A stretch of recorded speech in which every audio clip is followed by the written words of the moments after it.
Alright, so today I was hoping to give you guys a little bit of a how-to video, and this, as you probably read by the title, what it's going to be about. So, I'm going to change the oil, show you how I changed the oil on 2013 Daytona, and it's relatively easy, and you can save yourself a lot of money by doing it. I'm going to do it with basically what you see in front of me. I'm not even going to use half the things in there. It's really, really simple.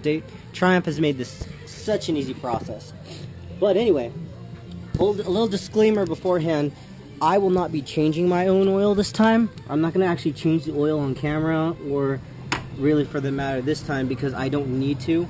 I just changed it and it's not due for it for a while, but I was hoping to give you guys a nice little way to do it now. So the way Triumph has done it, I'll start by saying you only have to access this piece right here.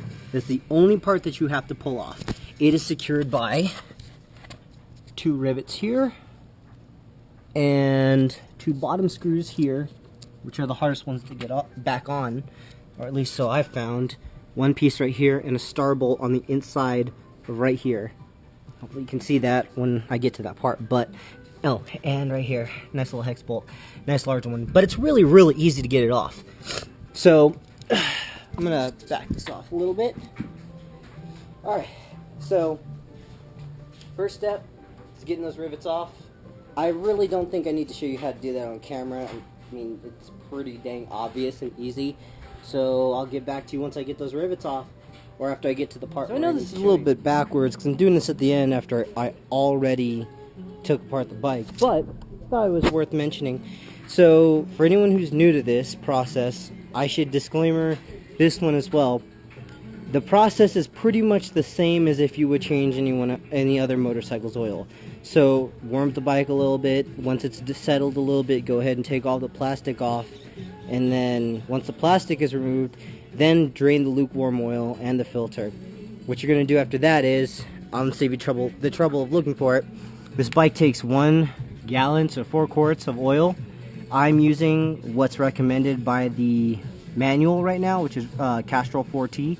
You can most certainly use pretty much whatever else you want. I was thinking about switching to AMSOIL eventually, but I haven't gotten around to that yet. But oil goes in here through a funnel, a clean funnel, and your dipstick, which you're going to check. And I still think this is the dumbest part about this bike.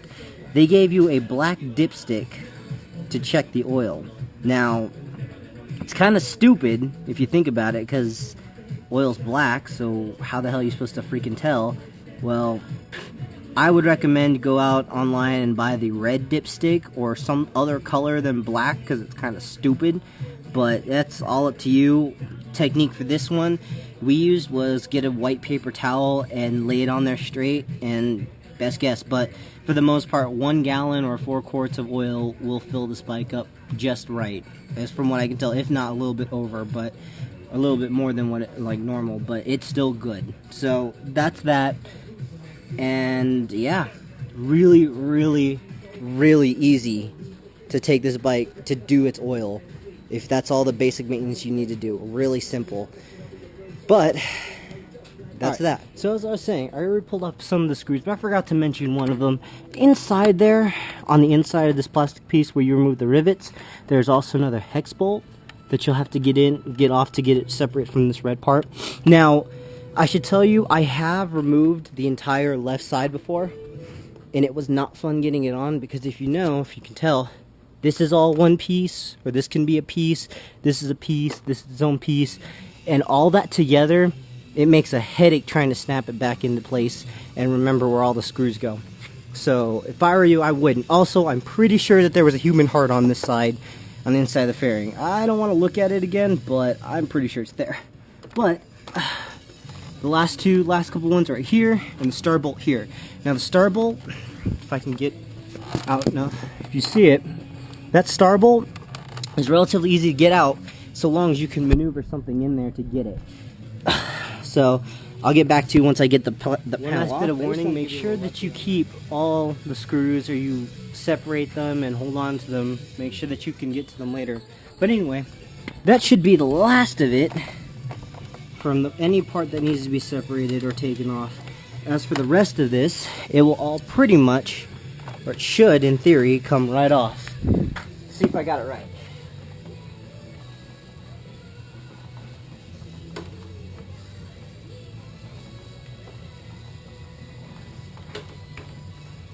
just like that. Notice? So, after removing all that, you now have access to every single part that you're going to need to change your oil down here. So, you have your drain right there. You've got your oil filter. I have a K&N 204, I think, 402, something like that. But I'm using K&N, and it does have the little nipple welded onto it. I have never had any luck getting that thing off. I gave up on them a long time ago. I like K&N filters, but I don't care for that thing at all. Rather, I'm going to show you how I do it. And this is the only tool in this kit that you may not have, and I would highly recommend you get if you're going to start doing this. That would be oil filter chain wrench. It will be your best friend. I'm not joking about that. But essentially, the way it would work, if I can get this camera to stay up, that's what she said. That'll work. Alright, so, as you know, normal, if you're just going to pull this nut off like regular, or if you still have a stock filter on there, good luck getting it off. And I've seen oil filter wrenches. I am not a big fan of them. They have never worked for me.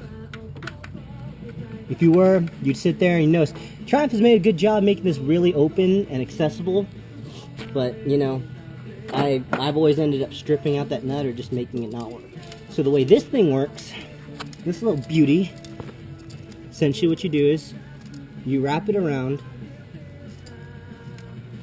If gravity wasn't working against me, maybe that'd be nice if I didn't try to do it that way. So get the chain out there. Now you can start putting it on low, but you know, when you're doing this, you got to make sure that it's nice and tight. Of course, by the way, it's mean to tell you, before you go and start messing with this part specifically, you're going to drain your oil appropriately. Just get it all out, and then there's going to be some oil that leaks out of the filter as well. But I'm pretty sure by now you would have figured that out. But drain it, unscrew it, and then drain it, and then you're on the filter.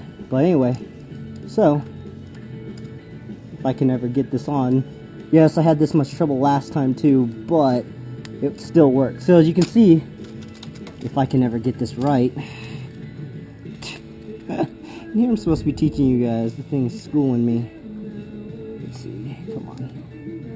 Alright. So you can do it like this, and the wrench basically latches on like that. You want to keep it low. As you pull up, it tightens, and then pretty much you're just going to be pushing it in the direction that you need to basically get it off. It's not that hard. As I said, I've used this thing 3 times, or something of the sort, a tool just like this, and it has worked perfectly every freaking time. But it's simple. Very, very simple tool. I would if I can even get it on, but you get the idea. Like I said, I'm not changing the filter or my oil. I already did it. I'm not doing it again. But that is the basic premise on how to access everything the easiest way I've seen. But it's up to you. If you want to take off this entire left side fairing, go for it. Good freaking luck getting it back in there. But anyway, you've got that, and that pretty much covers everything. When you're reinstalling, just make sure you secure everything back in appropriately. The red part, the black part goes on the inside between the red and the black plastic, and clean as appropriate.